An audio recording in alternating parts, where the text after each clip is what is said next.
yourself. So often as autoimmune patients, I think we look to external factors or experts and practitioners or whatever as if there's some big solution outside of us that is going to fix or heal ourselves. But I want to sort of have you think a little bit differently about the condition that you have. But before I do, I just want to kind of share, I just got back from California.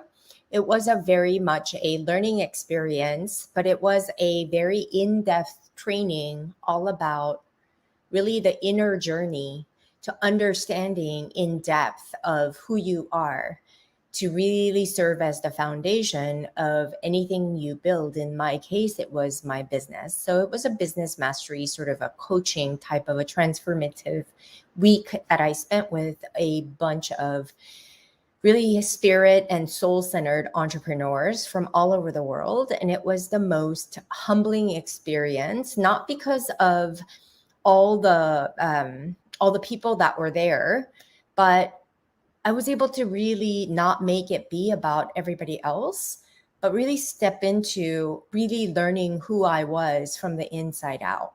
So constant feedback loop as I evolve and change is the struggle to tune out the outside noise from coming in to influence my thoughts. I'm getting more into trusting myself. Recently, I've been reading a lot of books on nutrition, diet, health, and wellness.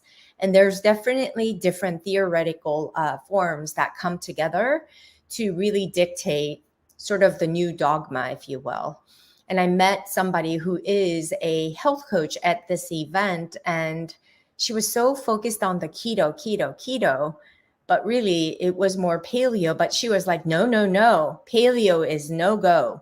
Keto is where it's at. But the keto, her idea was so strong that I saw that there was no penetrating her belief system in what is right for her. And so I got to think about, okay, when we shield ourselves in that way, which I do too, sometimes when my mom, my biggest influencer, tries to shake me up to doubt myself, then I falter and I catch myself like going back to the little girl I once was, with her as the power source for everything that I did. And I did a lot to please my mom. I'm just trying to break away those layers that I had to work through, because for so long I blamed her, resented her, and I didn't even know why, right? It was because I was never truly, or I felt like, notice how my language is very specific. I don't say she made me feel, right? I felt like when this happened, I felt this way. And so now I own everything that I feel. And knowing that I'm an emotional creature, as I explored and get to know myself, I am learning to trust myself a little bit more.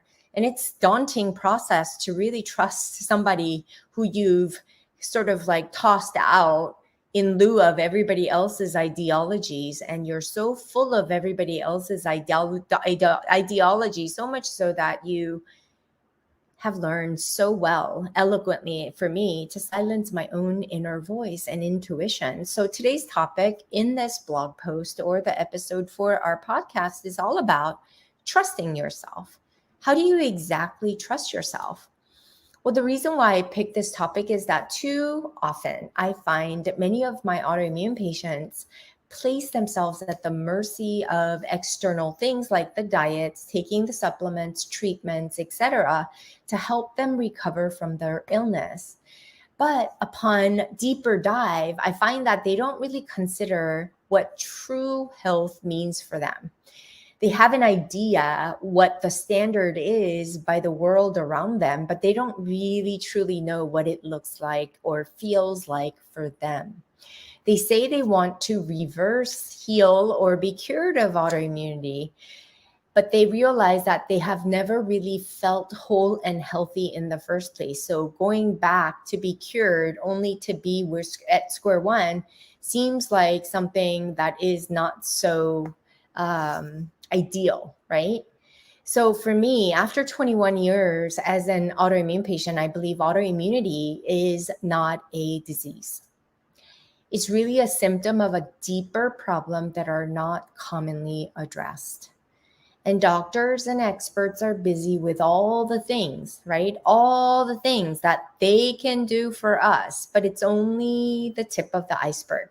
Why? Because we need us to step into our power and ourselves showing up to do all the things to incorporate and integrate the learnings from our mentors and experts. It's a 50-50 equation, right? We can't be waiting for the miracles from other people to have its impact on us. We make that happen.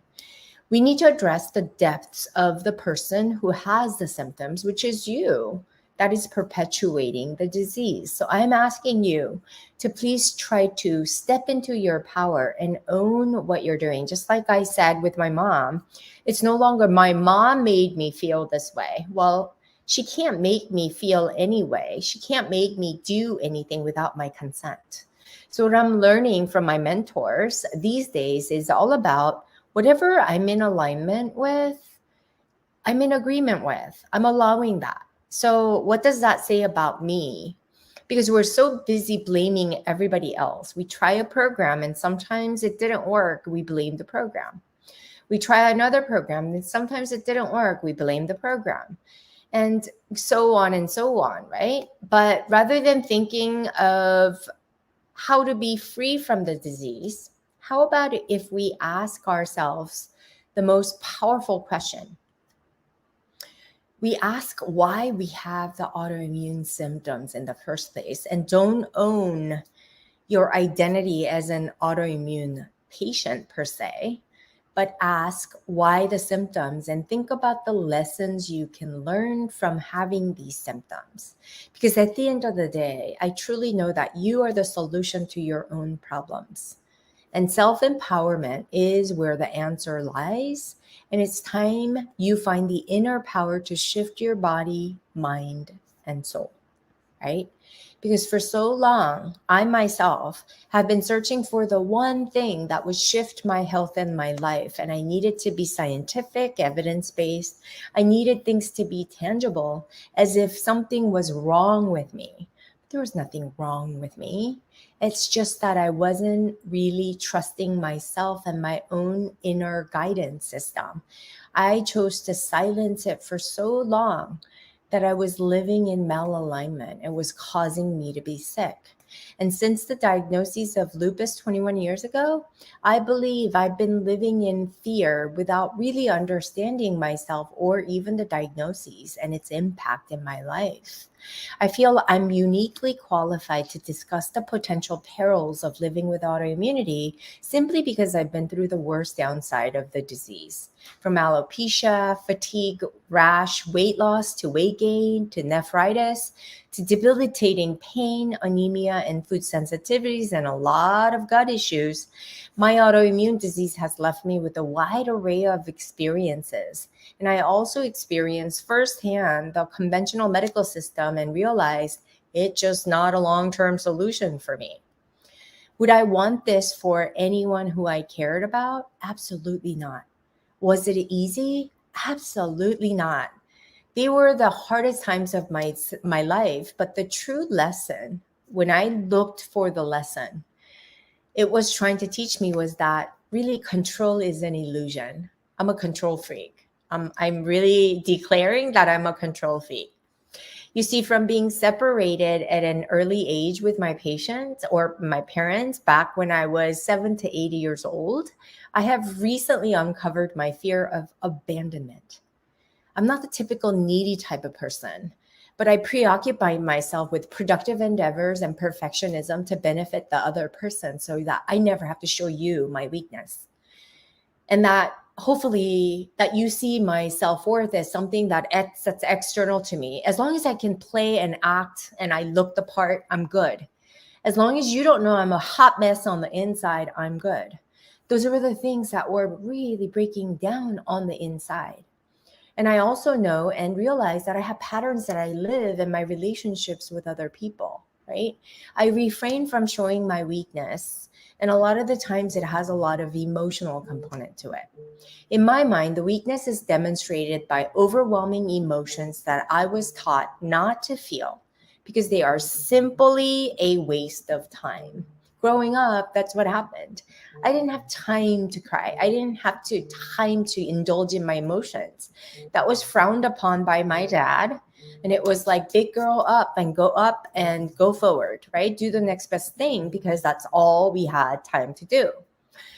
But the older I got, the more I realized that digesting emotions it precedes digesting foods. So then the next question I started to ask myself was, what causes us to have these emotions? Well, then I got deep into, well, it's our thoughts that trigger our emotions that cause us to take action, make healthy choices in foods or not eat the healthy choices, right? Or no action, or go exercise or not exercise, meditate or not meditate. And that was what was creating the results in my life. And when I sat with that for a minute, I realized, oh my goodness, I am creating everything in my life, right?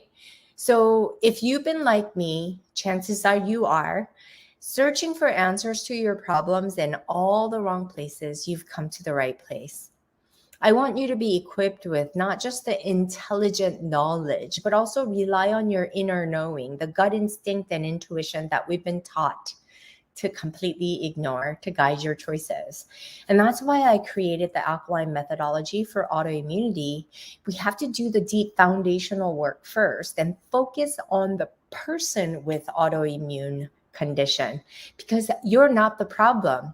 It's just finding the place to go, be true to yourself. And that first step is trusting yourself for the inner awakening process for you to be in true alignment with who you truly are from the inside out, not basing off your life living for the needs of other people, being liked, being asked, and being like or feeling like you belong. You get to enjoy all that within you, realizing that you're whole and you're happy and joyful, and you live in this full gratitude of who you are, no matter what other people say, right? And that stepping into the truth of who you are is really the journey that the Alkaline Methodology sets out to define for you. So the first element of the Alkaline Methodology is the inner awakening, where you have to do a deep dive of your subconscious reprogramming and programming and really all the conditioning that went on. We have to learn to peel the layers of the onion, right? This unraveling place as you disintegrate all the belief systems that you held dear, that kept you in a bubble. As they disappear, everything expands. And as you expand, you go into the second element where it's all about you creating outer manifestations of the shift and the transformation that you're making. And that we explore through step-by-step methodology.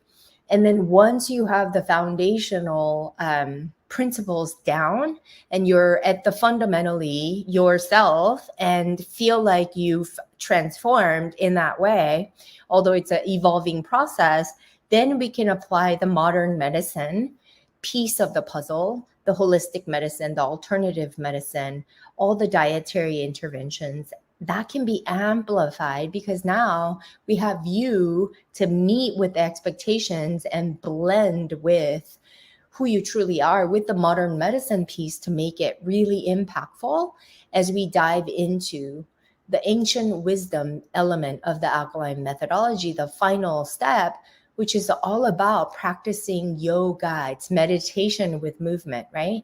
Metabolic energy being moved and really being mindfulness of your physical body to tune it up, tune in and tune up so that you can really be one in really reading all the sensory systems and all all the receptor sites that's sending you all the signals that you've done such a great job of ignoring all your life. And so it's a journey, it's a process, and it's a journey worth taking. And really, when we look to others to determine what we should do, we've already failed to realize the most important ingredient, which is you as the most fundamental ingredient in your healing journey. You've got this.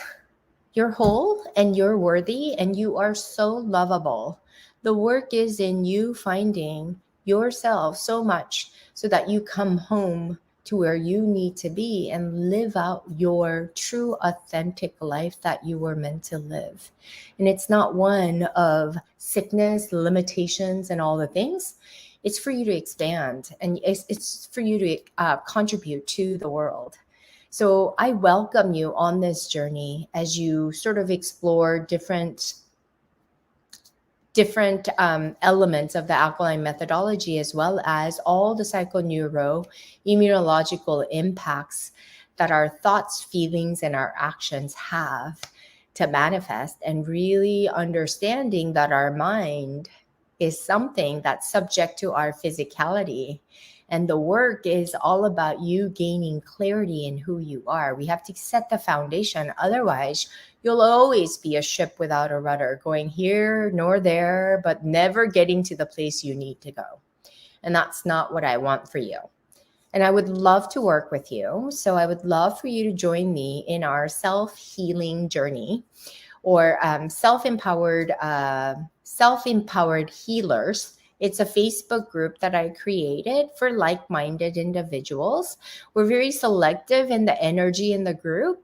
So if you're one who's been searching and you know it's not the dogmatic one way to do things, and you know that it's not one size fits all diet, one size fits all medications, that you're unique and you're powerful and you'd like to uncover who you truly are through the autoimmune symptomologies, then this group is going to be something so great for you. You're going to heal, you're going to recover, but more importantly, you're going to expand to the potential of who you truly are. So I want you to join me. Click the link below and I'll see you on the inside to have deeper conversations around it. For those of you, if this is your first time, please subscribe to my podcast channel. It's everywhere where podcasts are offered, especially on iTunes and Spotify. If you can leave us a review, it really helps to spread the word. And feel free to share this podcast episode with anybody who can benefit. Thank you so much for watching, listening, or reading for that matter. And have a great day. I'll see